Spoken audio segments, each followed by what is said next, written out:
প্রিয় দর্শক, আমি শফিকুল ইসলাম এবং আপনারা দেখছেন আরামবাগ টিভি প্লাস।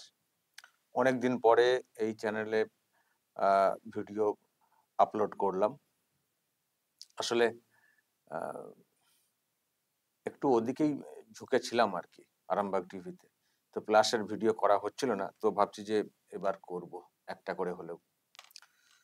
তো দর্শক, আজকে যেটা দিয়ে করছি সেটা হচ্ছে যে আজকে খেলা দেখেছেন? টেস্ট টেস্ট ম্যাচ যেটা হয়েছে ইংল্যান্ডে। আজকে তো শেষ দিন ছিল 5 দিনের। তো আজকের খেলা দর্শক, বলতে পারেন আমি সারা দিনই দেখেছি। সারাদিন বলতে তো 3:30-র পর থেকে শুরু হয়, তো দেখেছি। কারণ আজকে মানে কে জিতবে কে হারবে তার একটা ব্যাপার হয়ে গেছিল। একটা টেনশন ছিল প্রথম থেকেই, কারণ গতকালকে 4 উইকেট পড়ে গেছিল। রানটা খুব বেশি ছিল না, আহ 100 100 মানে 92 রান। 193 রান, মানে 192 টপকাতে হবে, 193 করতে হতো। তো কালকে 4 উইকেট পড়ে গেছিল, কিন্তু পড়ে গেলেও 6 উইকেট হাতে ছিল, তো ফলে একটা আশা ছিল। আবার আবার ভাবছিলাম যে 4 উইকেট পড়ে গেল কালকে, তাহলে কি খুব টাফ হচ্ছে ওখানে। তো দেখা যাক কি হয়। ফলে একটা টেনশন ছিল, মানে ওই জন্য খুব গুরুত্ব দিয়ে খেলাটা দেখতে বসেছিলাম। সারাদিনই প্রায় দেখেছি, মানে আমার খবরের কাজটা বাদ দিয়ে। তো আলটিমেটলি কি হলো, হেরে গেলাম। ভারত হেরে গেছে। 170 হলো শেষ পর্যন্ত। তো 22 রানে ভারত হারলো। কিন্তু দর্শক, আচ্ছা, 22 রানে হারলো বলতে একটু বলে দিই, এটা তো টেস্ট ম্যাচ। তো প্রথম ইনিংস যেটা হয়েছিল, ইংল্যান্ড প্রথমে প্রথমে ব্যাট করেছে। তারা করেছিল 387। তো ভারতও প্রথম ইনিংসে একেবারে টাই করে দিয়েছিল 387। তারপরে আবার ইংল্যান্ড ব্যাট করতে নেমেছিল, তারা 192-এ তারা সব উইকেট, তাদের অল আউট হয়ে গেছিল।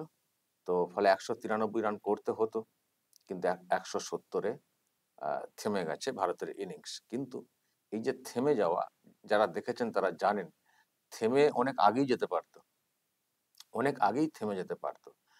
তো মানে একটা সময় আমরা ভেবেছিলাম যে 100 রানে মনে হচ্ছে ভারত হেরে যাবে। মানে 22 রানে তো হেরেছে, একটা সময় এটাই মনে হয়েছিল 100 রানে ভারত হেরে যাবে।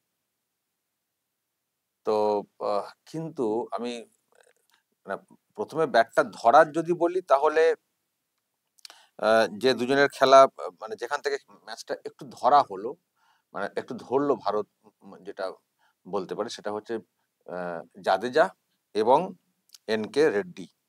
মানে এই দুজনের ম্যাচটাকে খানিকটা ধরলেন ধরলেন। ম্যাচটা বেশ এগোচ্ছিল এগোচ্ছিল, কিন্তু তারপরে যখন মানে এনকে রেড্ডি যখন আউট হয়ে গেলেন, তখন স্কোর ছিল কত? এনকে রেড্ডি আউট হলেন 112, দরকার 193। তারপরে আমরা তার কোনো আশাই করিনি। আর দুজন বুমরা আর সিরাজ, ওনারা আর কি, মানে কি আর সঙ্গ দেবেন, আশাই করিনি। 112-তে যখন এনকে রেড্ডি যখন আউট হয়ে গেলেন, তারপর থেকে আমি তো মোটামুটি আশা ছেড়েই দিয়েছিলাম। এবার আশা ছাড়লেও টিভি ছাড়তে পারছিলাম না, কারণ আশা ছাড়লেও আর মনে মনে আছে 5 রান 10 রান এগোক, দেখি কতটা হয়, দেখি। আমার আমার সেই পুরনো খেলা মনে পড়ে যাচ্ছিল, কুম্বলে এবং শ্রীনাথ। শ্রীনাথ তো নাকি, আমি অনেকদিন আগে একটা বেশ, যাদের মনে আছে দেখবেন, একেবারে সেই ম্যাচ হেরে যাচ্ছে, তারপর দুজনে টেনে নিয়ে গেলেন। তারপরে ইডেনের আরেকটা ম্যাচ মনে পড়ে যাচ্ছিল, লাক্সমানের যে ম্যাচ, হারা ম্যাচকে জিতিয়ে আনা। উনি একদিকে পুরো মানে প্রাচীর হয়ে গেলেন ম্যাচকে জিতিয়ে আনা। তো কিছু কিছু তো মানে মিরাকাল তো ঘটে যায়, তো সেই জন্য টিভি টিভি ছেড়ে উঠতে পারছিলাম না। কিন্তু দর্শক, বুমরা যেভাবে সঙ্গটা দিচ্ছিলেন, রান করাটা বড় কথা ছিল, রান ওভার তো প্রচুর ছিল, ওভার তো প্রচুর ছিল, তাই না? তো রান তো করাটা দরকার ছিল না, শুধু টিকে থাকাটা দরকার ছিল, এবং টিকে থাকছিলেন বুমরা। আর ওদিকে জাদেজা একটু একটু করে রান নিচ্ছিলেন, একটা দুটো শট মারছিলেন। তো বুমরা লাস্টে একটা বড় শট খেলতে গেলেন, খেলতে গিয়ে ক্যাচ আউট হয়ে গেলেন। তখন তো একেবারেই আশা ছেড়ে দিলাম, যে বুমরা অনেকটা বল খেলে ফেলেছেন, অনেকগুলো বল খেলেছেন বুমরা, 40 আপ আমার সম্ভবত যেটা মনে হচ্ছে। তো এতক্ষণ মানে থাকা, মানে বোলার হিসেবে ক্রিজে এতক্ষণ থাকা, সঙ্গ দেওয়া, এটা ছেলে খেলা কথা না। যতটা বেশি মানে খেলছিলেন জাদেজা, আর ওই খুব কম বল বল খেলানো হচ্ছিল বুমরাকে, কিন্তু কিন্তু খেলে দিচ্ছিলেন ঠিকঠাক, কিন্তু একটা ওরকম শট হয়ে গেল। তো তারপরে যখন সিরাজ নামলেন, যখন মাঠে নামছিলেন, বুঝতেই পারছেন লর্ডস এখন বিরাট একটা ব্যাপার, ঐতিহ্যবাহী একটা মানে স্টেডিয়াম, ওখানে খেলা মানে অনেকে তাদের সৌভাগ্য বলে মনে করেন। তো যখন ব্যাট করতে নামছিলেন একটু বেশ চঞ্চল মানে এ ভাব দেখালেন ব্যাট করতে, যখন নামছিলেন। তো ওই আর কি, ভরসা রাখি না, ওই এক বল দু বল, এক বল দু বল, দুটো বল খেলছেন, মনে হচ্ছে এই যা এই দুটো বলের মধ্যে মনে হচ্ছে কিছু একটা মানে আবার না কিছু হয়ে যায়, অঘটন না কিছু ঘটে যায়, মানে আউট না হয়ে যান। কিন্তু সিরাজও দেখলাম বেশ খেলে ফেলছিলেন বলগুলো, বেশ খেলে ফেলছেন, ঠিক আস্তে করে ঠেকিয়ে দেওয়া, ডিফেন্স করা, বেশ খেলে ফেলছেন। একটা তো এমন খেললেন 2 রান ছুটে নিয়েও নিলেন। আর জাদেজা এদিক থেকে টুক টুক টুক টুক করে মেরে মেরে এগোচ্ছিলেন। কিন্তু যারা দেখেছেন তারা জানেন, সিরাজ যে বলটাতে আউট হলেন, উনি ভাবতেই পারেননি যে ওই বলটাতে আউট হয়ে যাবে, বলটাকে ডিফেন্স করে নামিয়ে দিলেন বলটাকে। কিন্তু নামিয়ে দেওয়ার পরেও যে বলটা ঘুরে ঘুরে উইকেটে চলে যাচ্ছে, বুঝতে পারেননি। যখন বুঝতে পারলেন, পাটাকে একটু ঠেলার চেষ্টা করলেন, পা দিয়ে আটকানোর চেষ্টা করলেন, ততক্ষণে মানে ততক্ষণে বল বেরিয়ে চলে গেছে উইকেটের দিকে, ব্যাট থেকে উইকেট। মাঝখানে পাটা একবার বাড়ানোর চেষ্টা করলেন বটে, কিন্তু আর তখন তখন তো নিয়ন্ত্রণের বাইরে, উইকেট হয়ে উইকেটে বলটা চলে গেল, প্লে ডাউন হয়ে গেলেন কার্যত। তো এই ব্যাস শেষ। কোথায় 100 রান, মানে আমি তো বলছি যে যখন যে উইকেটটা পড়েছিল, কত 82, 7 উইকেট, 82, 82 7 উইকেট, তারপর থেকে আশা মোটামুটি ছেড়ে দিলাম। 82 মানে করতে হবে 193, তার মানে তখন 100 আপ, মানে 100+ রান বাকি, আর 7 উইকেট পড়ে গেছে, ওই ওই তো অবস্থা, মানে পিচের তো ওই অবস্থা দেখি সবাই আউট হয়ে যাচ্ছেন, ফলে আমরা কি ভাববো যে পিচটা এখন সেরকম ব্যাটিং পিচ নেই। তো তারপরে ওইটাকে যে টেনে নিয়ে যাবেন ওনারা দুজনে, এনকে রেড্ডি এবং জাদেজা, তারপরে বুমরা এবং সিরাজ যে এইরকম খেলতে পারেন, সঙ্গ দেওয়ার, আবার বলছি রান করাটা ব্যাপার না, রান তো ওভার প্রচুর ছিল, কিন্তু এটা একটা এমন অঘটন হয়ে গেল, অঘটনই বলবো, সিরাজ চেষ্টা করেছেন, ভুল কিছু না, কিন্তু উনি উনি ভাবতে পারেনি যে বলটা ঘুরে ঘুরে উইকেটে চলে চলে যেতে পারে, ঠেকিয়েছেন, ব্যাস সব স্বপ্ন শেষ হয়ে গেল। ভেবেছিলাম যে এমনিতেই যখন এই রানটা গতকাল দেখেছিলাম 193, আমি ভেবেছিলাম যে ব্যাস ইন্ডিয়া জিতে গেছে লর্ডসে, 3টে টেস্ট, তার মানে দুটোতে জিতে যাবে ইন্ডিয়া, এখনো দুটো বাকি রয়েছে, আর দুটোর মধ্যে একটা হলেই সিরিজ জয় হয়ে যাবে।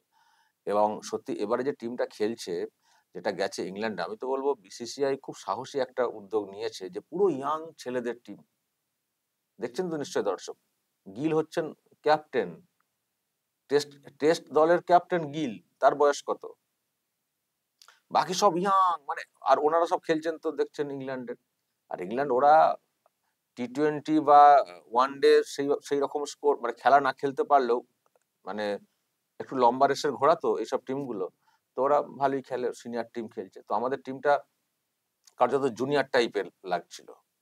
কিন্তু তা সত্ত্বেও রেজাল্ট যা হোক এখনো পর্যন্ত, খারাপ খেলেছে কি, প্রথম টেস্টের নিয়ে অনেকে অনেক কথা বলেছেন, পরের টেস্টে সবাই প্রশংসা করেছেন, এবারে যে খেলাটা হলো খুব ভালো খেলা হয়েছে, খুব ভালো খেলা হয়েছে। আর এটা তো পরিষ্কার, ভারত কিন্তু একেবারে সারেন্ডার করে দেয়নি নিজেদেরকে, শেষ পর্যন্ত চেষ্টা করে গেছে। যারা দেখেছেন এই খেলা তারা সবাই সবাই এটুকু বলবেন, বাবা ভারত বটে, শেষ উইকেট পর্যন্ত কামড়ে কামড়ে ধরেছে, হারতে চায় না কিছুতেই, এমনকি ইংল্যান্ডকে তো ভয় ধরিয়ে দিয়েছিল শেষ দিকটাতে। তো ফলে রেজাল্ট যাই হোক, যে খেলা ভারত শেষ পর্যন্ত খেলেছে, আমরা গর্বিত সেই জন্যে, যথেষ্ট ভালো খেলেছে টিম। হার জিত তো আছে, আর ওই রকম প্রথম দিকে উইকেট গুলো ফটফট পড়ে গেল বলে সামান্য রানে হারাটা কষ্টের লাগছে আমাদের কাছে, সেটা বলতে কোনো দ্বিধা নেই। সামনে যারা যারা ছিলেন একটু রান করে গেলে সহজ জয় হতো, খেলা তো এরকমই হয়, এটা হলে ওটা হতো, এটা হলে সেটা হলে ওটা হতো, এটা আমরা বলি পরবর্তী সময়, কিন্তু খেলা এরকমই হয়ে যায়। তো সেটা হলো, তাহলে এখনো পর্যন্ত 2-1 হয়ে রইলো, 3টে টেস্ট এখনো পর্যন্ত খেলা হয়েছে, দুটোতে ইংল্যান্ড, একটাতে ইন্ডিয়া। বিদেশের মাটিতে এইরকম খেলছে, একটা জিতে আছে, আরো দুটো বাকি আছে, দেখা যাক না কি হয়। তো খারাপ কি, ফলে টিম হিসেবে যথেষ্টই ভালো খেলছে, আমরা গর্বিত তার জন্য, আর আমরা সবসময় পাশে থাকি। এত সুন্দর একটা উপহার ওই রকম বিদেশের মাটিতে, এবং একটা বিষয় নিশ্চয়ই দেখছেন দর্শক, টেস্ট ম্যাচে মানে আমাদের এখানেও মানে এইরকম দর্শক দেখা যায় না, এত দর্শক, সব ভদ্রলোক ওখানে। কিন্তু ভদ্রলোক হলেও কি হবে, টিমটার লোকজনদের প্রতি কিন্তু আমার একটু রাগ হচ্ছিল, আমার ওই মানে ইংল্যান্ড টিমটার প্রতি তাদের কিছু কিছু ব্যবহার আমার কিন্তু খারাপ লাগছিল। যেমন সেই সেই লাগান সিনেমার মতো একটা মনে মনে পড়ে যাচ্ছিল, ওই রকম একটা জেদ চলে এসেছিল।